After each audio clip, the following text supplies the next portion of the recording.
Assalamualaikum warahmatullahi wabarakatuh. Kami dari kelompok 12 akan mempresentasikan makalah kami yang berjudul Pemikiran Kalam di Indonesia Harun Nasution, Ahmad Hanafi, Nurkolis Majid, dan Abdurrahman Wahid. Saya Alfian Nadia Agustin, yang kedua Fristi Kurnia Rahmawati, yang ketiga Husnul Khotimah, yang keempat Lia Khairunisa. Untuk materi pertama akan dijelaskan oleh Mbak Lia Khairunisa. Yang pertama yaitu biografi Harun Nasution. Profesor Dr. Harun Nasution lahir di Pematang Siantar, Sumatera Utara pada tanggal 23 September 1919 dan wafat di Jakarta tanggal 18 September 1998. Beliau adalah sosok seorang akademis, intelektual, pemikir, filsuf, dan tokoh Muslim Indonesia. Beliau pernah menjabat sebagai Rektor IAIN Syarif Hidayatullah. Beliau juga bersekolah di HIS dan lulus pada tahun 1934. Pada tahun 1937, beliau lulus dari Modern Islamic Quick School. Beliau melanjutkan pendidikan di Ahliyah Universitas Al-Azhar pada tahun 1940 dan pada tahun 1952 meraih gelar sarjana muda di Amerika University of Cairo. Harun Nasution menjadi pegawai Deplu Brussels dan Kairo pada tahun 1953 sampai 1960. Yang kedua, pemikiran kalam Harun Nasution.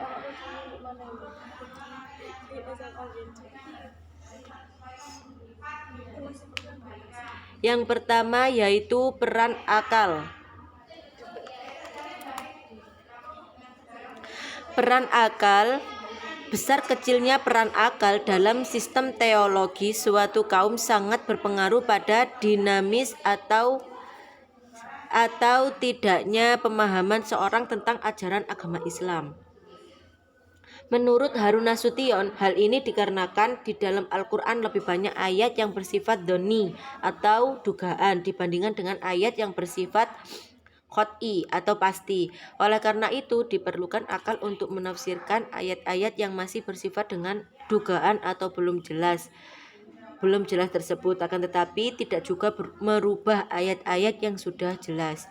Yang kedua yaitu pembaharuan teologi. Ngapunten PPT-nya salah.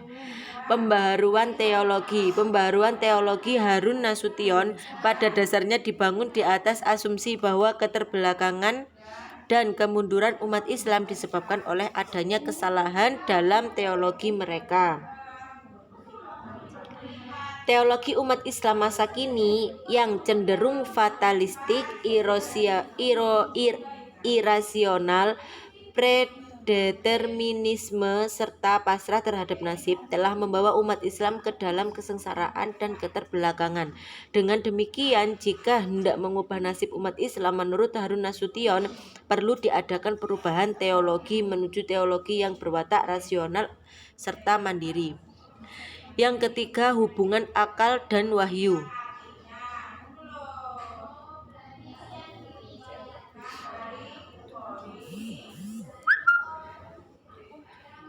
Wahyu dan akal memang menimbulkan pertanyaan, tetapi keduanya tidaklah bertentangan. Akal hanya mengetahui hal-hal yang bersifat umum, akan tetapi wahyu datang untuk menspesifikasikan hal yang diketahui oleh akal.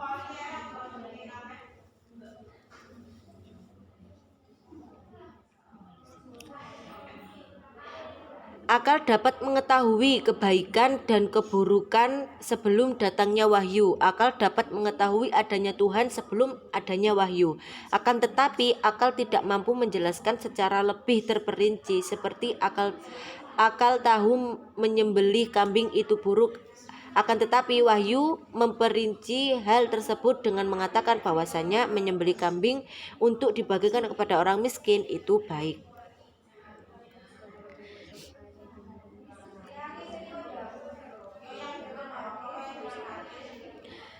Selanjutnya yang ketiga, pemikiran kalam Ahmad Hanafi. Ahmad Hanafi menjelaskan dengan pengantarnya bahwa teologi memiliki banyak dimensi pengertian. Namun secara umum teologi ialah ilmu yang membicarakan tentang kenyataan-kenyataan dan gejala-gejala agama dan membicarakan hubungan Tuhan dengan agama baik dalam penyelidikan maupun pemikiran murni atau dengan jalan wahyu. Ahmad Hanafi mencoba mengantarkan atau melemparkan wacana perkembangan ilmu kalam ke arah yang lebih maju lagi. Terbukti dalam karyanya Hanafi bicara juga tentang falsafah serta pergeseran paradigma kalam kemudian karena banyak diamini oleh generasi berikutnya, maka generasi berikutnya kemudian banyak menghadirkan kajian kalam yang lebih banyak, berbicara kepada nilai-nilai kemanusiaan, pembelaan terhadap kemanusiaan. Selanjutnya akan dijelaskan oleh Mbak Diah.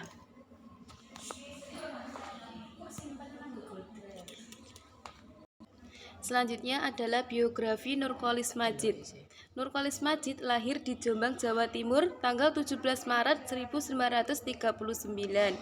Beliau alumni KMI Pesantren Gontor, Ponorogo tahun 1960 dan alumni IAIN Jakarta pada Fakultas Sastra dan Kebudayaan tahun 1968.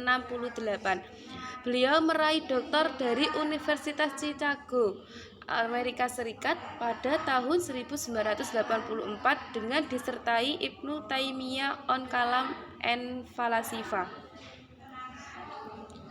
Selanjutnya yaitu pemikiran kalam Nurcholish Madjid. Pemikiran kalam Nurcholish Madjid di sini ada 3 poin. Yang pertama adalah keislaman, keindonesiaan dan kemodernan. Yang kedua sekularisasi Islam dan yang ketiga universalisme Islam. Yang pertama keislaman, keindonesiaan dan kemodernan, yaitu corak pemikiran Cak Nur keislaman, keindonesiaan dan kemodernan bisa diketahui melalui karya tulis beliau yang identik dengan judul dan pembahasannya dengan 3 hal tersebut. Salah satu bukunya berjudul Islam, Kemodernan dan Keindonesiaan. Pemikiran Cak Nur identik dengan keislaman, keindonesiaan dan kemodernan. Bahkan beliau merupakan tokoh yang pertama kali mengungkapkan hal tersebut. Hal ini diungkapkan oleh Saifullah dalam pena Al-Muslim mengawinkan keislaman, kemodernan. Gagasan ini pertama kali dikemukakan oleh Nurcholish Madjid pada era 70-an. Dan sekarang ini dirasakan pentingnya gagasan tersebut direaktualisasi dalam konteks pembangunan karakter bangsa. Yang kedua yaitu sekularisasi Islam. Pada tanggal 2 Januari 1970, Nurcholish Madjid menyampaikan pidato pada pertemuan gabungan 4 organisasi Islam, yaitu HMI, PII, GPII, dan Persami. Dalam makalahnya yang berjudul Keharusan Pembaharuan Pemikiran dalam Islam dan Masalah Integrasi Umat, ia mengajukan pengamatan yang terus terang bahwa kaum muslim Indonesia mengalami kemandekan dalam pemikiran keagamaan dan telah kehilangan kekuatan daya gebrak psikologis dalam perjuangan mereka. Menurut Nurcholish Madjid, usaha keras ini hanya dapat dicapai apabila kaum muslimin mempunyai tingkat kepercayaan diri yang tinggi untuk membiarkan gagasan-gagasan apapun, betapapun tidak konvensionalnya gagasan itu, untuk dikemukakan dan dikomunikasikan secara bebas. Yang ketiga yaitu universalisme Islam. Cak Nur mencurahkan pemikirannya secara mendalam dalam bukunya yang berjudul Islam Universal. Dalam buku tersebut secara garis besar membahas partikularisme Islam dalam beberapa hal. Bukanlah sesuatu yang harus ditolak, bahkan sekali lagi bisa dan telah terbukti bermanfaat pada masyarakat atau komunitas-komunitas tertentu. Dengan konsep ini ada dua hal pokok yang bisa dicapai. Yang pertama yaitu pengembalian peran dan fungsi Islam pada konteks universal. telah membuat baik ajaran maupun pengikutnya menjadi lebih bebas memfokuskan perhatian pada masalah-masalah yang menjadi agenda manusia secara universal. Dan yang kedua yaitu pengembalian fungsi dan peran Islam ke tempat yang abadi dan universal. Nur Kholis Majid dan kalangan yang sepaham dengannya telah pula sekaligus mendekonstruksikan kemapanan lembaga-lembaga dan corak-corak pemikiran Islam yang bersifat partikularistik. Yang selanjutnya yaitu akan dilanjutkan oleh Mbak Fristi.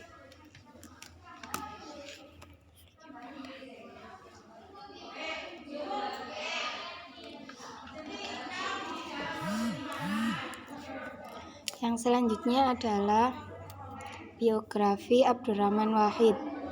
Abdurrahman Wahid atau yang lebih akrab dipanggil dengan sebutan Gus Dur, lahir di Den Anyar, Jombang, Jawa Timur pada tanggal 4 Agustus 1940. Ia merupakan seorang intelektual Indonesia yang menonjol dan sangat disegani. Pada tahun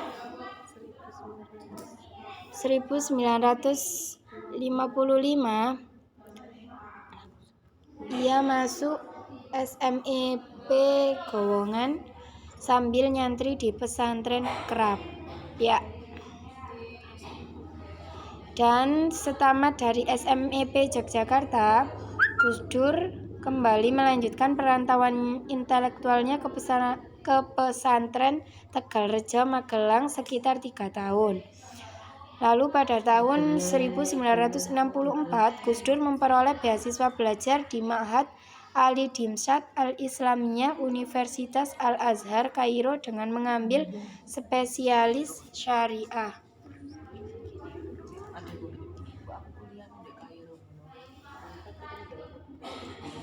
Yang selanjutnya adalah pemikiran kalam Abdurrahman Wahid. Ada 3. Yang pertama adalah pluralisme dan toleransi. Yang kedua politik, demokrasi, dan HAM. Dan yang ketiga dualisme Islam dan negara.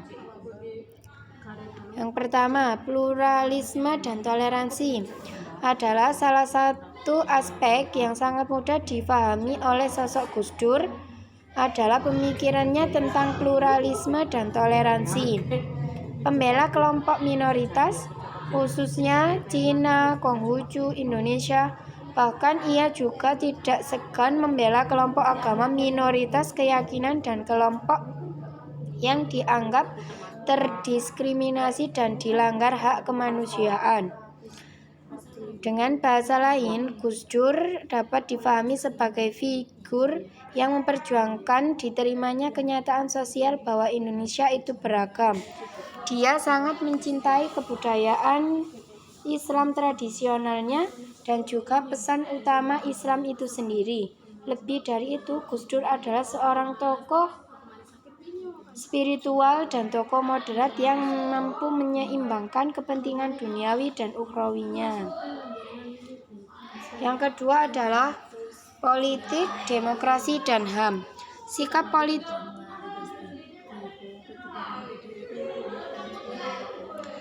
politik Gus Dur yang lentur menjadikan dirinya sebagai kekuatan yang selalu diperhitungkan siapapun.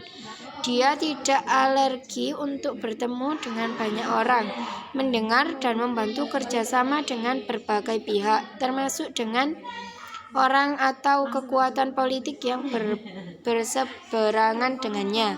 Yang ketiga adalah dualisme Islam dan negara. Gus Dur mengemukakan konsep dualisme legitimitas antara agama dan negara, yakni negara memberikan legitimitas pada agama-agama yang ada, termasuk agama Islam, dan agama Islam yang dipeluk mayoritas bangsa ini memberikan legitimasi pada negara.